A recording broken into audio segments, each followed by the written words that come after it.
But let's get to the disrespect Travis Hunter, man, is dealing with.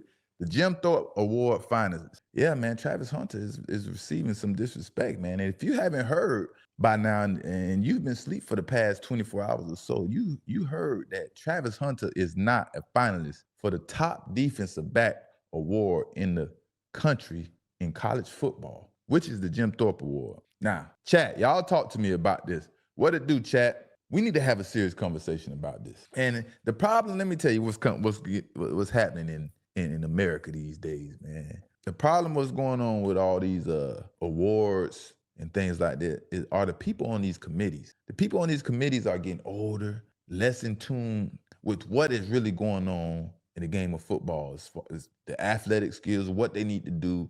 And it might be politics. Who never knows? Might be getting a handshake. A coach might be giving them a handshake, or so on and so forth.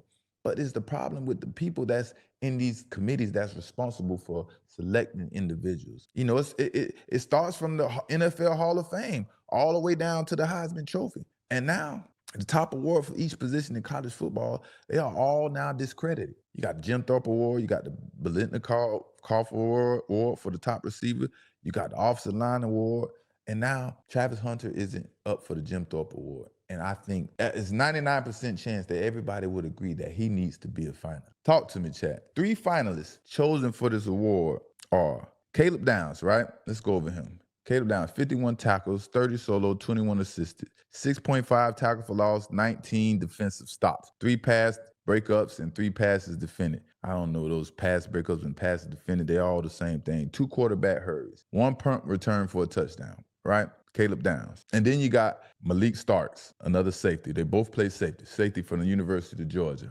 right? 55 tackles, 35 solo, 20 assisted, 14 defensive stops, 1 interception, 0 yards, 2 pass breakups, 2 passes defended. And then that's 2 safeties on the list. That's all you have is 2 safeties, and then you have 1 cornerback. This cornerback is from the University of Texas. His name is Jahdae Barron. 41 tackles, 27 solo tackles, 14 assisted, 10 defensive stops, whatever that is, 4 interceptions, that's a bright spot, 65 yards, 4 interceptions for 65 yards, 5 passes, 5 pass breakups, 8 passes defended, 1 fumble return, 1 quarterback, 1 sack, 2 quarterback hurries, so on and so forth, right?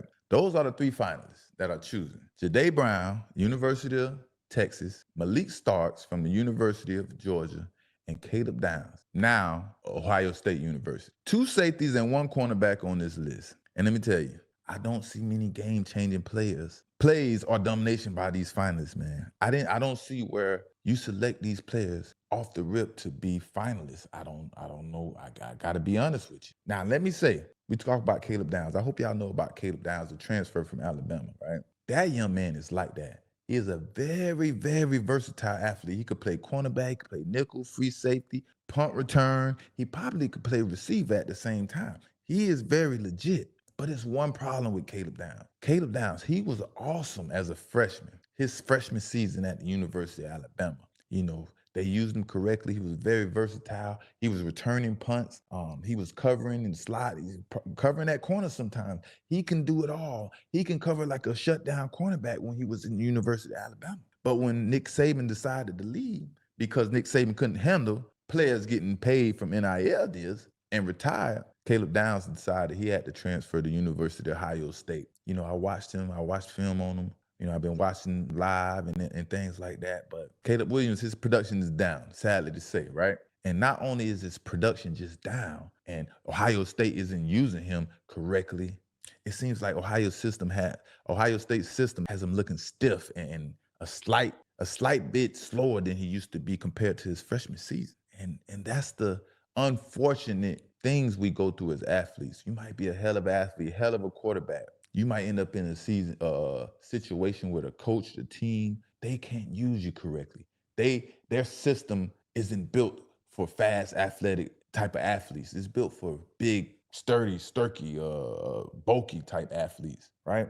And that seems what's going on with Caleb Downs. He isn't as athletic as he was once before. Right, he's a little stiff. He's a little tight. His agility doesn't seem the same. And with all that being said, last season was damn sure Jim Thorpe worthy. But this season, man, this season just ain't it, right? This season ain't it. And he's probably been on the list for last year. But shout out to Caleb Downs, man. Once he figure out, probably got to do some off-season training on his own, stretch out, warm up, stay flexible, man. Stay legit, stay agile, stay mobile, man. If you could hear me out there, Caleb Downs, because I could see the difference from when you was at University of Alabama and right now at Ohio State, man. You were, oh man, it looked like you was 5 times more athletic. But keep doing your thing, man.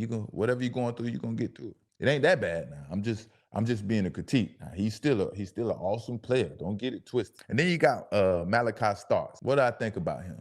University of Georgia, number 24, the safety. He's a for sure tackler, right? And he's just a solid safety. He will get the job done, right? He will get the job done and make plays. But he isn't a typical tone setter at safety that you used to having, or that I'm used to having playing with Brian Dawkins and Rodney Harris. It might be because of the new rules and so on and so forth. But he will go out there and make plays and do his job. And then you got the one and only cornerback on there. Oh, Malaki Starks. I would say he can be on the list. Out of the other two, he can be on the list. His season is worthy, right? And then you got the only lone cornerback on the list, Jahdae Barron, right? Number 23 from the University of Texas. And I'm not sure what's going on with this pick, to be a Jim Thorpe Award finalist. What do I see when I watch tape on Jahdae? He isn't really a cover corner. I mean, he's a tackling machine. That's his strong point. You could put anybody at cornerback to tackle. And covering is just a weak part of his game, which it shouldn't be when you're a cornerback. I watch all these players live. I watch film on all these players. And Jahdae Barron, man, he has no reason to be on this list. He isn't going to do anything special on the field. He does he reminds me of Matthew from New Orleans a little bit, but not as much of a playmaker when it comes to height, size, and things like that. Maybe you could put him in the nickel. Maybe he could bulk up and play safety, but he can't play cornerback in the National Football League. Jahdae Barron, ain't no way in the world from what I'm watching, and maybe unless I'm not seeing his cover skills and things like that. But there's no way Jahdae Barron is going to be an elite cornerback on the next level. Yes, he has 4 interceptions. That means a lot at the University of Texas against the competition that they play in the SEC. Yes, that means a lot, but man, I don't know, man. It's just what is going on here.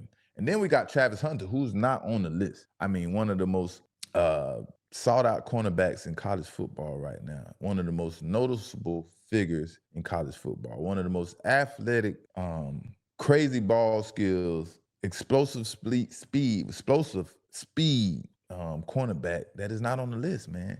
And Travis Hunter, man, he's an elite cover corner. He is elite in coverage. And he shows that ability to do anything and everything that a special type of cornerback can do, right? Why isn't he on the list? Because he will be a top pick in the NFL draft and continue to thrive at the position cornerback. That's one reason to have him on the list as a finalist, because he will continue to carry that legacy into the NFL. Right now, the people that's on that list, you're not too sure.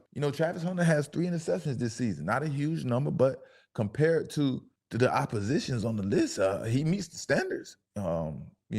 Few of them got 3, one of them got 1, and the other corner got 4. And the 4 cornerbacks that Jahdae Barron's got, I don't want to criticize interceptions, but he's not really making a play. The play's really coming to him.